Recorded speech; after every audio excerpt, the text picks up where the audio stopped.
कोई हद नहीं छोड़ी गलतफहमियों को फैलाने की और कोई हद नहीं छोड़ी इस मुल्क के अवाम नास को तर्क करने की। इस 10 साल में हमने क्या देखा सर? जमहूरियत हमारे वतन अजीज की को बचाना बहुत ज़रूरी है। ये गरीबों के लिए और कमज़ोरों की एक बहुत बड़ी ताकत है। मगर 10 साल में 9.5 साल में क्या हुआ?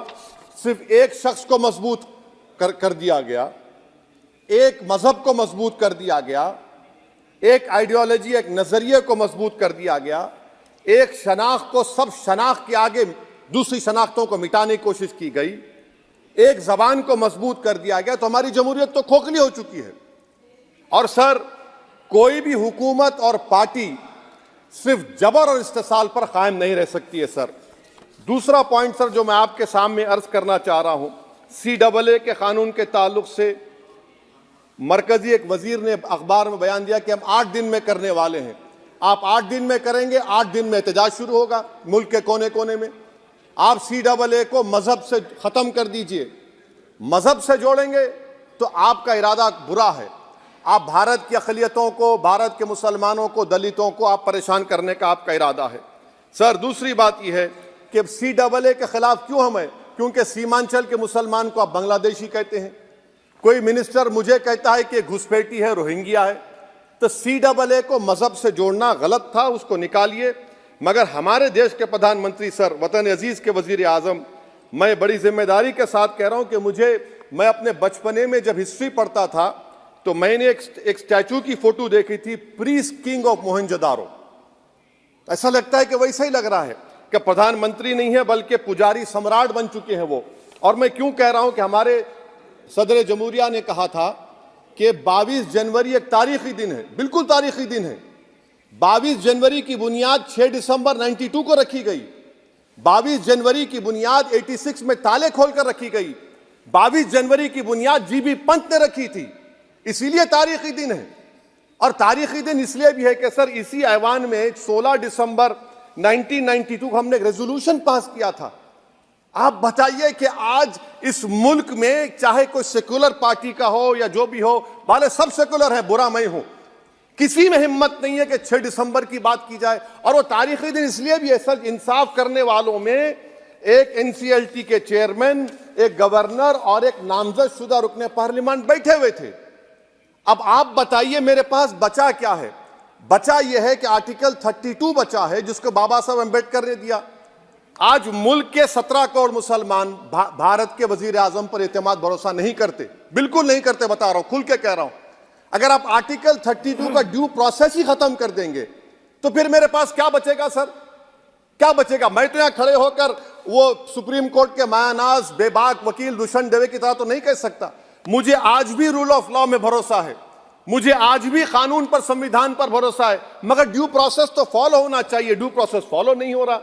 एक तारीखी दिन 22 जनवरी था, एक तारीखी दिन 31 जनवरी था। सर, रात के अंधेरे में अपील किए बगैर आप आरे लेकर रास्ता खोल देते हैं। क्या पैगाम दे रहे हैं सर? 600 साल की मेहरौली की मस्जिद को बगैर को नोटिस दिए आपने डिमोलिश कर दिया। मैं जिम्मेदारी के साथ कह रहा हूं कि भारत के प्रधानमंत्री और उनकी सरकार भारत के मुसलमानों से उनकी शनाख्त को छीनना चाहते हैं। ख्वाजा अजमेरी के आस्थाने पर चादर बिछाइए, मगर आप जो चादर मुझसे छीनना चाह रहे हैं, मेरी मस्जिद है, आप हर मस्जिद को छीनना चाहते हैं। आप बताइए 17 करोड़ मुसलमानों को क्या पैगाम दे रहे हैं आप कि आप हर मस्जिद को छीन लेंगे मुझसे? फिर मेरा वजूद किस माने रखता है? मेरा शनाख्त क्या माने रखता है? रूल ऑफ लॉ क्या माने? अच्छा, 1991 के प्लेसेस ऑफ वर्शिप एक्ट पर क्यों नहीं बोलते आप लोग? आप उस पर कायम है ही नहीं है।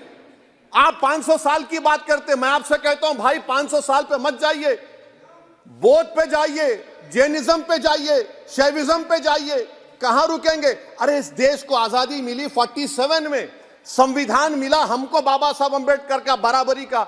उससे पहले तो राजा रजवाड़े थे, जमहूरियत नहीं थी, लोकतंत्र नहीं था, मगर आप उसको उस बारे में लेके जाते। अरे 500 साल आगे क्या होगा बताइए? आप किसी एक सिविलाइजेशन, सर अंग्रेजी में किसी ने कहा था, civilization can not be rewritten by hatred, history can not be corrected by demolition. आप ये नहीं कर सकते। और मैं उम्मीद करता हूं कि जब मौर्रिख तारीख लिखेगा, नरेंद्र मोदी इस मुल्क में तारीख लिखना चाहते हैं। क्या तारीख लिखना चाहते हैं?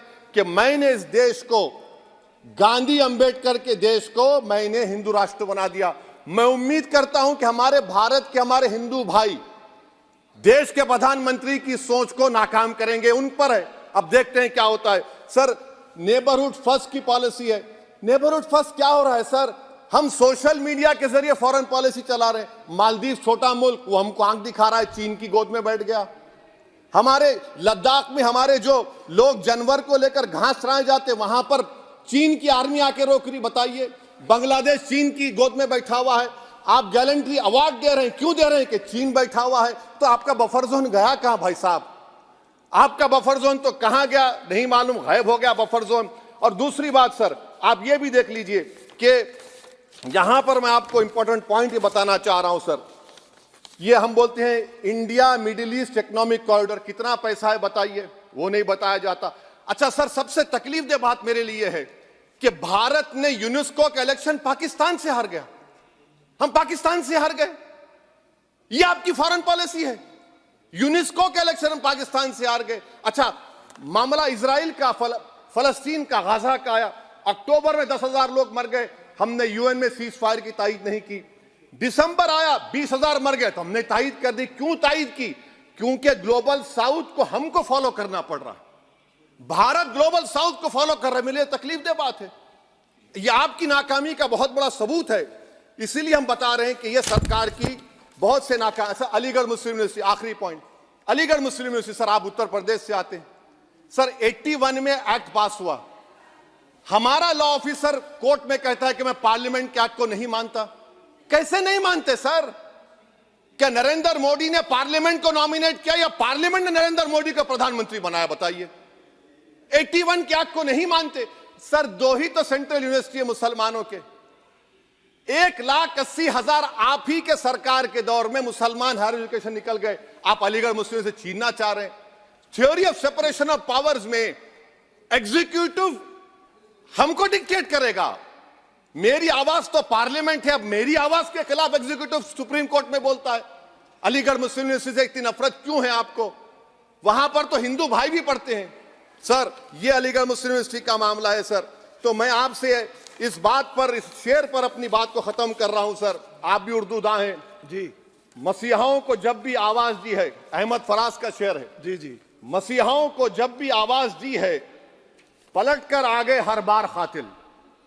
मसीहाओं को जब भी आवाज दी है, पलट कर आगे हर बार कातिल। वहां क्या दाद खाही क्या गवाही, वहां क्या दाद खाही क्या गवाही, जहां हो मुंसिफों के यार कातिल।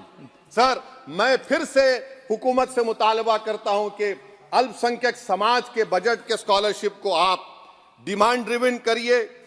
भारत के प्रधानमंत्री प्रधान सेवक रहिए। आप कोई प्रीस किंग मत बन जाइए।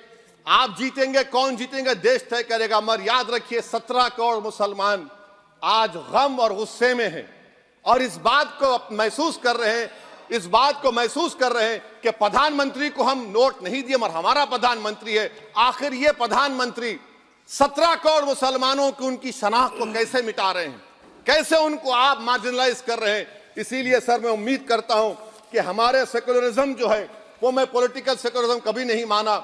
जो सेकुलरिज्म संविधान में लिखा गया उसकी हिफाजत करेंगे। मुल्क अहम है, वरना याद रखिए, आप चुनाव जीते हारे, मगर अगर आप 17 करोड़ एक जनता को आप गैर यकीनी कैफियत पैदा कर देंगे, ये देश के हित में नहीं होगा। बल्कि हम तो उम्मीद कर रहे हैं कि ड्यू प्रोसेस अदालत फॉलो करेगी। अदालत अगर एक तरफा फैसले करेगी तो गलत होगा। सर, बहुत बहुत शुक्रिया। श्री रामचरण वोरा जी।